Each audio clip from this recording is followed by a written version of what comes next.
आज Doubtnut app download करें। Doubtnut पर अपने सभी गणित, रसायन विज्ञान, भौतिक विज्ञान और जीव विज्ञान के डाउट्स का करो सफाया। बस प्रश्न की फोटो खींचो, एक ही प्रश्न को क्रॉप करो और तुरंत वीडियो सोल्यूशन पाओ। अभी डाउनलोड करें। देखिए क्वेश्चन हमारे पास जिसमें कहा है कि एक अप्रगामी तथा एक प्रगामी तरंग की समीकरणें जो हैं वो निम्न है। जैसे कि y1 का मान यहाँ पर a sin kx cos omega t के रूप में और y2 का मान मतलब प्रगामी तरंग के लिए उसका समीकरण a sin ओमेगा t ऋण kx के रूप में दिया है।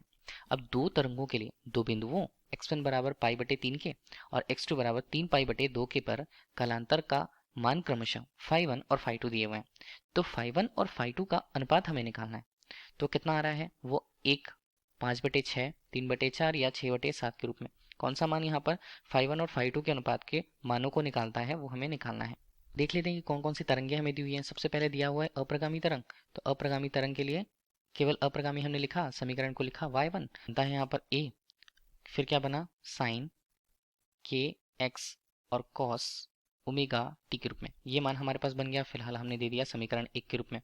अब कोई प्रगामी तरंग अगर होती है, प्रगामी तरंग, ठीक है, तो प्रगामी तरंग को y2 हम कह देंगे। मान कितना हो जाएगा, मान हो जाएगा a साइन जैसा दिया हुआ है वैसे हम लिख लेते हैं ओमेगा टी ऋण के एक्स के रूप में। अब ठीक है, देखिए इसे हम एक्सटेंड करें तो मान कितना बनेगा, a यहाँ पर है, साइन हम लिखते हैं ओमेगा टी कॉस के एक्स के रूप में और ऋण हम कर दें तो इसे भी a के रूप में ही लिख लें। a को हम इस तरफ ले आए तो बनता है a कॉस ओमेगा टी और साइन के एक्स के रूप में। ठीक है, ये हमारे पास हुआ और y2 का मान हमारे पास हो गया। फिलहाल हमने दे दिया दोनों को समीकरण 1 और 2 क्रमशः, अप्रगामी और प्रगामी तरंगों को।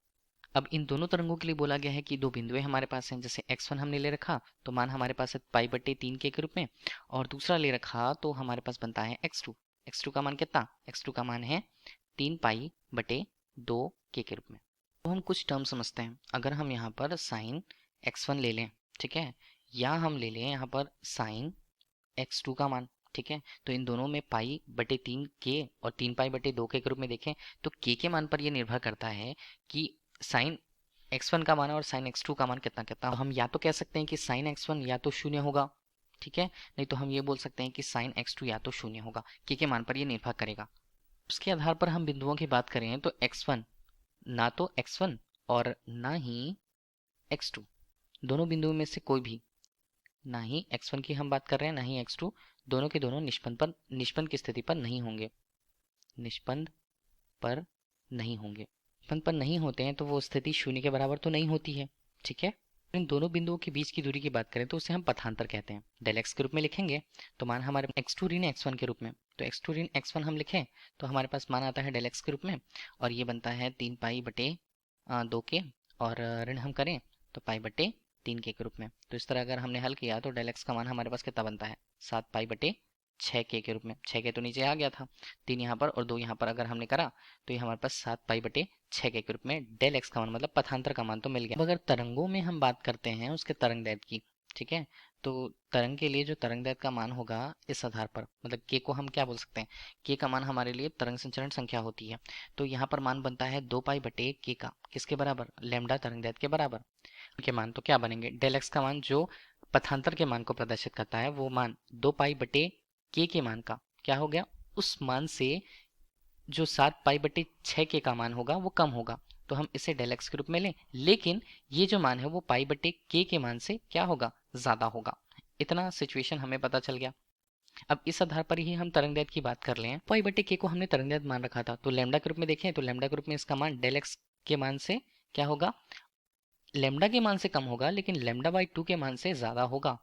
तरंग दैर्ध्य का मान हमें इस तरह से। अब चूंकि अप्रगामी तरंग की बात, अप्रगामी तरंग की दो बिंदुओं में, दो बिंदु हमने ले लिया था क्या, x1 और x2 ले लिया था, ठीक है, तो दो बिंदु पर कलांतर का जो मान होगा वो एक तो शून्य होगा या तो पाई होगा, ठीक है, कलांतर का मान। तो अभी हम अगर कलांतर का मान φ1 ले लें किसके बराबर, पाई के बराबर, ठीक है, तो अब इस आधार पर हमें φ2 की गणना करनी है। तो φ2 का मान कितना होगा, वो होगा के डेल एक्स के रूप में, ठीक है।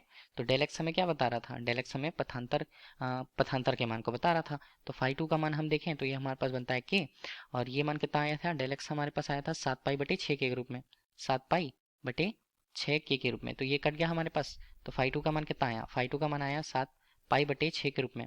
तो अभी हमें किसका मान निकालना है, कलांतर के अनुपात निकालने हैं। तो उनका अनुपात कितना हो जाएगा, इसे हम लिख लेते हैं अनुपात के रूप में, ठीक है। तो अनुपात यहाँ पर बनता है 5/1 बटे 5/2 के रूप में। तो 5/1 का मान कितना है, 5/1 का मान पाई है, यहाँ पर मान कितना आएगा 7/6 पाई के रूप में। तो पाई पाई कट जाएंगे तो मान हमारे पास कितना आ जाएगा 5/1 बटे 5/2 का मान, 5/1 बटे 5/2 का मान हमारे लिए आ जाएगा 6/7 के रूप में। ये हमारे लिए क्वेश्चन का आंसर हो गया।